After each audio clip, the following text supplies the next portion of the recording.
वैश्विक पटल पर आज पूरा विश्व आज योग दिवस मना रहा है। मां सरस्वती के चरणों में अपने कर कमल द्वारा दीप प्रज्वलन करते हुए ये बड़ा ही पावन दृश्य हम सब के लिए। माननीय डीसी साहब,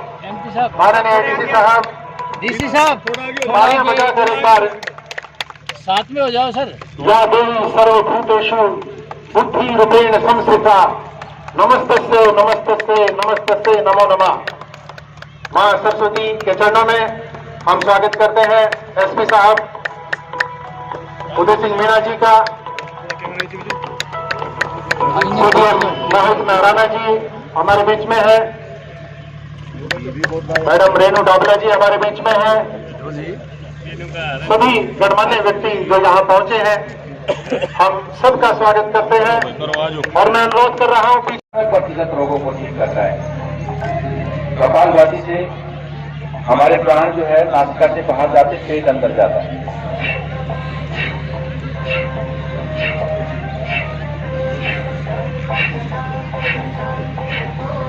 ऐसे स्ट्रोक मारे जिससे कॉन्स्टिपेशन है, गैस बनना है, या आपके शरीर में डाइजेस्टिव सिस्टम को स्ट्रॉन्ग करता है, कहीं गांठें हैं उनको भी ये ठीक करता है और आपके शरीर को निरोग करता है।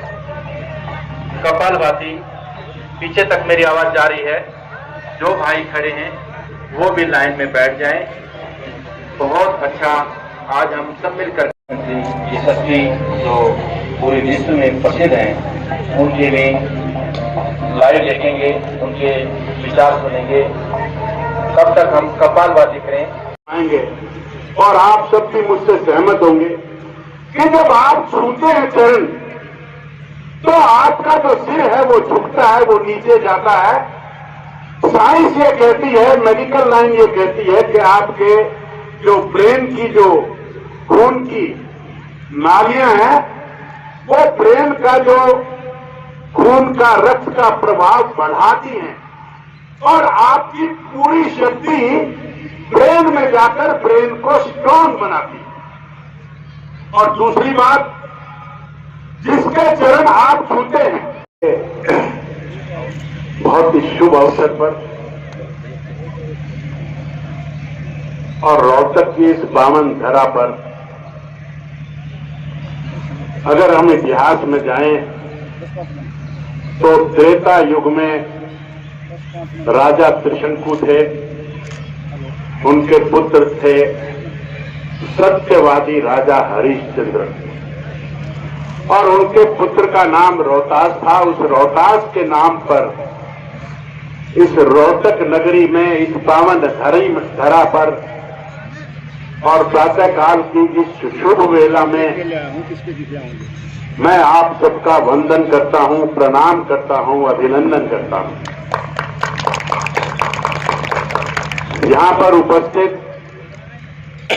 हिंदुस्तान की सबसे बड़ी पंचायत के हमारे आदरणीय मेंबर श्रीमान रामचंद्र जांगड़ा जी, आदरणीय डीसी साहब, एडीसी साहब, कमिश्नर निगम, एसपी साहब, अन्य अधिकारीगण, उपस्थित वंदनीय पूजनीय माताओं बहनों, बुजुर्गों और नौजवान साथियों, इससे बड़े गौरव की बात हो नहीं सकती कि आज से लगभग 8 वर्ष पूर्व इस देश के यशस्वी प्रधानमंत्री नरेंद्र मोदी ने भारतवर्ष को विश्व गुरु बनने की ओर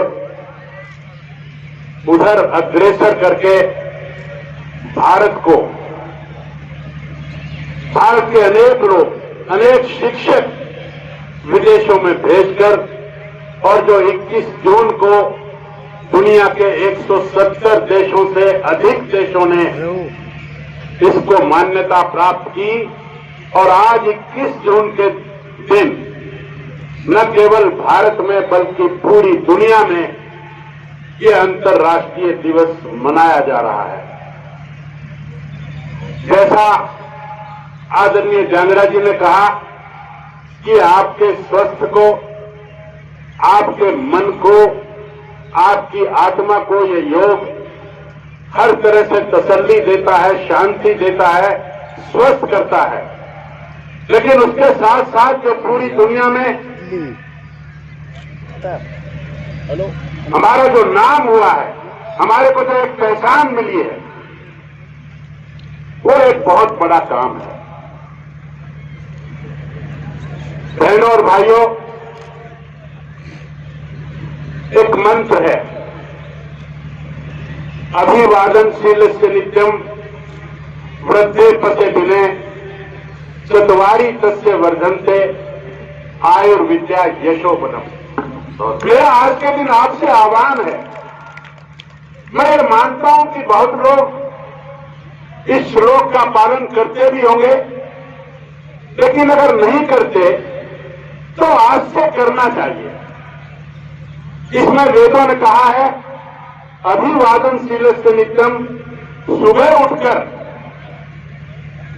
अपने माता पिता या अपने से बड़े उनके चरण छूकर यदि आप आशीर्वाद लेंगे तो आपके जीवन में 4 चीजों की वृद्धि होगी। कौन सी 4 चीजें? चत्वारि तस्य वर्धन्ते आयुर्विद्या यशोबलम। आपकी दीर्घायु होगी, आपको विद्या मिलेगी, आपको यश मिलेगा, आपको बल मिलेगा। इसका एक और भी कारण है।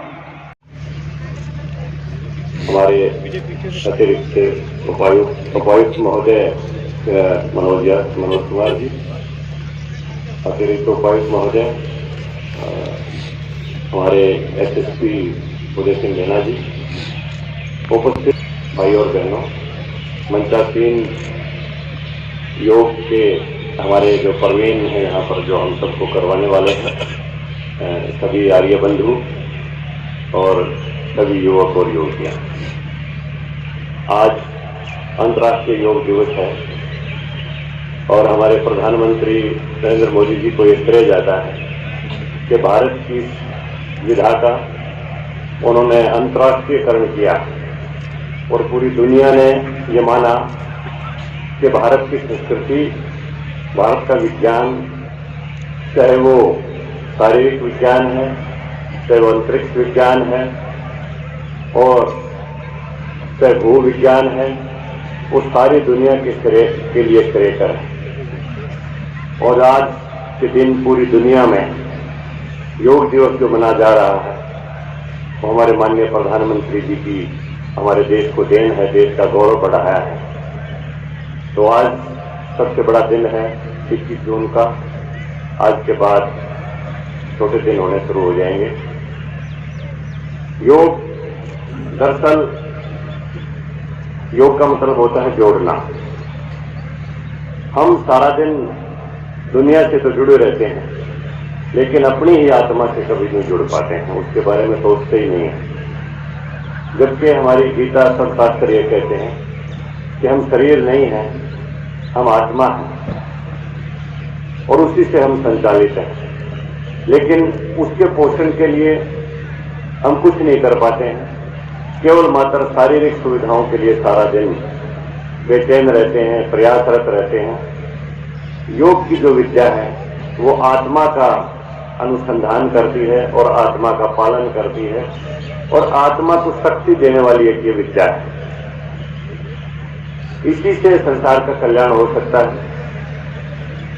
भारत के शास्त्रों में यही लिखा है कि स्वस्थ शरीर में ही स्वस्थ मन रह सकता है और स्वास्थ्य का एकमात्र सबसे अच्छा, सुलभ और सस्ता के बिना पैसे का ही है अगर कोई उपाय है तो योग है। इसको हम अपनी दिनचर्या में डालें। रोजाना सुबह अगर हम 1 घंटा शरीर को देंगे तो हमें फिर 2 घंटे डॉक्टर को नहीं देने पड़ेंगे।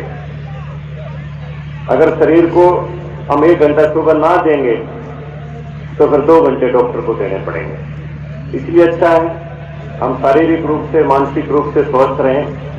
रोजाना योग को अपने जीवनचर्या का एक हिस्सा बनाएं और यही मेरा यहाँ पर हम सबको ये संदेश है कि हम जो हमारे देश की ये जो प्राचीन, हम काफी बड़ी संख्या में ये कार्यक्रम सेलिब्रेट कर रहे हैं अंतर्राष्ट्रीय योग दिवस। खास बात ये है कि ये कोई प्रादेशिक स्तर का या नेशनल स्तर का कार्यक्रम नहीं है केवल, बल्कि अंतर्राष्ट्रीय स्तर का कार्यक्रम है, जिसको माननीय मुख्यमंत्री महोदय भी भिवानी से शिरकत करके संबोधित करेंगे और आदरणीय प्रधानमंत्री महोदय भी कर्नाटक से पूरे देश को संबोधित करेंगे, इस प्रोग्राम में शिरकत करेंगे। ये कोई रूटीन का कोई सरकारी कार्यक्रम नहीं है। योग जैसा कि आप जानते हैं बेसिकली फिटनेस रजीम है और इसको अपनाने से न केवल व्याधियां शारीरिक भी दूर होंगी, बल्कि मानसिक व्याधियां भी काफी हद तक दूर हो जाएंगी और शर्त है कि इसको लगन से, शिद्दत से और नियमित रूप से किया जाए। मैं आपके और कार्यक्रम के बीच में ज्यादा नहीं रहना चाहता। मैं आप सबकी जानिब से माननीय मुख्य अतिथि और विशिष्ट अतिथि महोदय का पुनः स्वागत करना चाहता हूँ। बहुत बहुत